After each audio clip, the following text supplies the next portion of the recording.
형 집행정지가 되면서 상속권 회복 청구가 되는 거예요. 저 같은 경우는 혹시 몰라서 집행정지 신청까지도 같이 넣었습니다. 안녕하십니까. 형사 전문 변호사 노계성 변호사입니다. 오늘 말씀드릴 부분은 유튜브 66편 상속권 회복 청구 및 후속 절차에 대해서 말씀드리려고 합니다. 상속권 회복이라는 부분은 1심 재판 자체가 재판이 진행되는지 모르는 상황 속에서 피고인이 법정에 출석하지 않은 상태에서 그대로 그냥 판결이 나온 경우죠.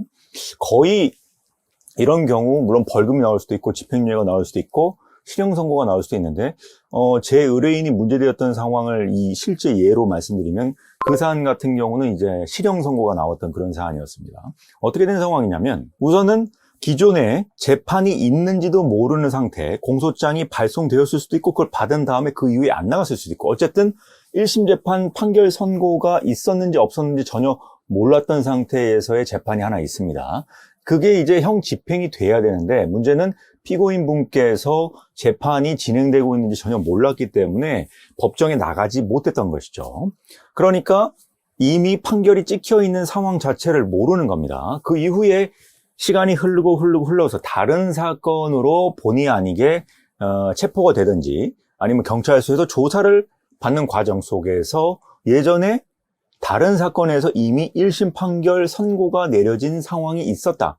그것이 특히나 실형 선고일 경우에는 바로 체포영장이 이미 발부가 되어 있는 상태고 그로 인해서 형 집행이 되는 상황이 생깁니다. 제가 했던 그 사건 같은 경우도 제 의뢰인분이 서울에서 긴급 체포가 된 상황이었어요. 그래서 제가 연락을 받고 토요일이었는데 막바로 경찰서에 갔습니다. 긴급 체포가 되면 36시간 내에 경찰이 사후 구속영장을 청구합니다. 그럼 12시간 내에 검사는 경찰이 청구한 영장 청구 내용을 보고 다시 법원에 영장 청구를 하는 게 통상적인 절차죠. 그런데 이 경찰에서 영장 청구를 하려고 보니까 이미 그분은 다른 사건에 의해서 실형 선고가 된 재판 집행을 해야 될 부분이 나와 있었던 거죠. 그러니까 이미 그 사람은 형이 이미 찍혀 있는 사람이었습니다. 그러니 다시 구속이 될 수밖에 없는 상황이었고 이미 구속되어 있는 사람을 뒤늦게 체포를 하여도 체포영장을 청구할 수가 없게 된 상황이 되는 것이죠. 대부분 이런 상황 속에서 상속권 회복 청구가 되는 경우가 많은 것 같아요. 물론 밖에서 일상생활을 하시다가 뭐 다른 사건, 아주 경미한 사건으로 경찰서에 갔다가 내가 재판받은 게 있었네? 나한테 벌금 집행유예 실형 선고가 내려진 게 있었네? 재판이 진행되는 건지도 아예 몰랐는데 어쨌든 절차가 이미 진행돼서 1심 판결이 선고된 것이 있었네? 라고 뒤늦게 인식되는 그런 상황이 있는 것이죠. 결국 다른 재판이 이미 진행되고 있는 것을 모르는 상태로 시간이 흐른 상태에서 뒤늦게 자신에 대한 형 집행 부분이 발견되는 것입니다. 제 의뢰인 같은 경우도 이제 6개월 실형 선고가 내려져 있던 상황이었어요. 그러니까 체포가 된 사안은 현재 시점에서 서울이었는데 과거에 6개월 실형이 내려진 그 사건은 지방에 있는 재판부에서 선고가 내려진 그런 상황이었습니다. 그런 상황에서는 우선 과거의 사건 번호가 무엇인지 확인을 해야 됩니다. 왜냐하면 그래야지만 어떤 사건에 대해서 상속권 회복을 할 것인지 특정할 수가 있거든요. 보통은 형사재판 같은 경우는 판결 선고 다음 날부터 일주일 내에 항소장을 제출을 해야 2심 절차로 올라갈 수가 있습니다. 근데 지금 재판 자체가 진행되는지 몰랐기 때문에 어떤 혐의로 재판받는지조차도 제대로 모르는 상태에서 공소장도 송달받지 못한 경우가 있고 공소장을 송달받은 상태에서도 그 이후에 증거인부나 어떤 증인신문 내지 피고인신문 어떤 이러한 재판을 제대로 받을 수 있는 권리 피고인의 어떤 방어권 보장이 제대로 되지 않은 그런 사안 속에서 판결이 이미 나와버린 상황이 있을 수 있다는 것이죠. 그래서 저희 같은 경우도 상속권 회복 청구를 바로 했고 상속권 회복 청구 이유서를 잘 작성을 해야 되는 것이죠. 제가 했던 사안 같은 경우도 피고인에 대한 청구 취지를 샘플로 보여드리면 피고인에 대한 지방법원 사건 번호를 적으시고 어떤 사건에 대해서 피고인의 상속권을 회복한다라는 재판을 구합니다.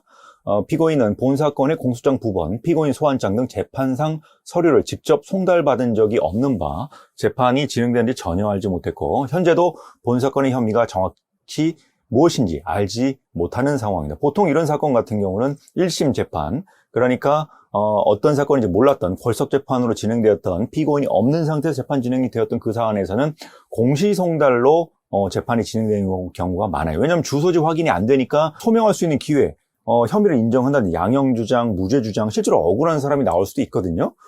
이렇게 왜 공시송달이 된 것인지 그 이유에 대해서도 좀 판단을 해볼 필요가 있어요. 그래서 저희 의뢰인 같은 경우는 주소지를 변경하는 과정 속에서 주소지가 좀 변경이 안 됐고 서울에서 주로 생활하시다가 지방에 있는 주거지에서 미리 주소지가 되어 있었는데 그 과정에서 주소 확인이 안 돼서 공소장 부본이라든지 재판 절차에 대한 어떤 통지서가 제대로 연락이 안 되었던 그런 사안으로 보았습니다. 그런 부분을 저희가 상속권 회복 청구 이유서에서 썼고, 결코 이 사건 수사 절차를 지연시키려 하거나 재판을 회피하려 한 것이 결단코 아니라는 부분을 상속권 회복 청구 이유서에 기재를 했습니다. 이런 상속권 회복 청구 이유서를 제출한 이후에 재판부는 이 결정이 되게 빨리 나와요. 피고인에 대한 과거 사건, 골석재판으로 내려진 이 사건에 대해서 청구인의 상속권을 회복한다.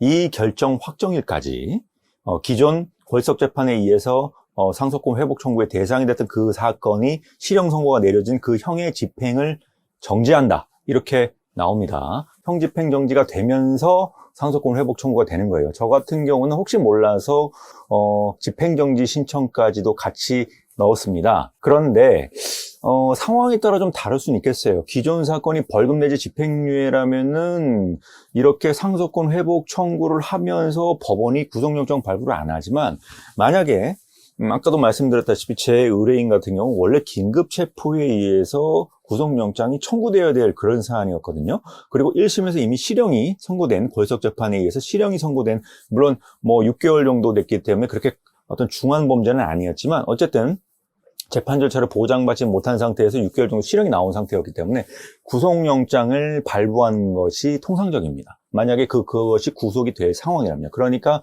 상속권 회복 청구를 하고 신문기일이 잡히면 사실상 구속영장 실질심사에 따른 그런 준비도 하셔야 될 상황이 생길 수가 있어요. 만약에 좀 억울하시고 무죄 주장을 하는 그런 부분이라면 내가 대응도 제대로 못 해보고 영장 발부가 되는 것 자체가 굉장히 불리할 수 있거든요. 그런데 상속권 회복 결정을 하는 그 재판부에서는 이 사건이 무슨 내용인지 추가로 체포된 사건이 무슨 사건인지 정확히 잘 모르는 상태에서 구속영장을 발부해버릴 가능성이 굉장히 높습니다. 그렇기 때문에 이 부분은 사건마다 좀 꼼꼼히 따져보셔야 되고요. 이렇게 상속권 회복 결정이 내려지면 1심 재판부에서는 이제 기록을 다시 정리해서 원래 골석재판이 있었던 그 원래 사건의 2심, 항소심으로 소송 기록을 보내고, 그리고 소송 기록을 받은 다음에 일반적인 상소심 절차처럼 20일 내에 항소 이유서 제출을 해야 돼요. 이거는 소송 기록 접수 통지서가 가는 부분은 동일합니다.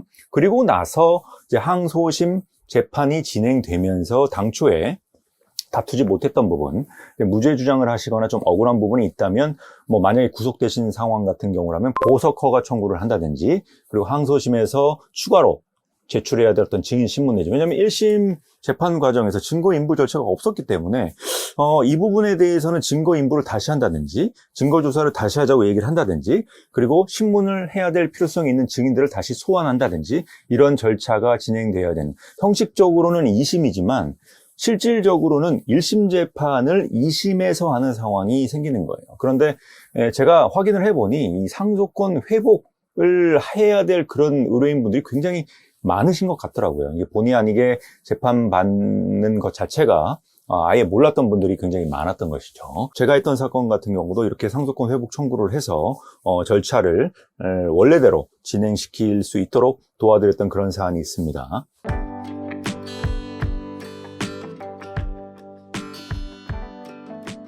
오늘은 상속권 회복 청구 및 후속 절차에 대해서 말씀드렸어요. 골석재판 상황에서 재판이 진행되는지 자체를 몰랐던 경우 상속권 회복 청구를 해야 되는데, 그때 집행정지 신청도 같이 하셔도 되고, 만약에 당초 구속될 사안이 아니었다면 상속권 회복 과정에서의 재판 신문 과정에서 구속영장 발부가 안 되도록 준비를 하셔야 되고요.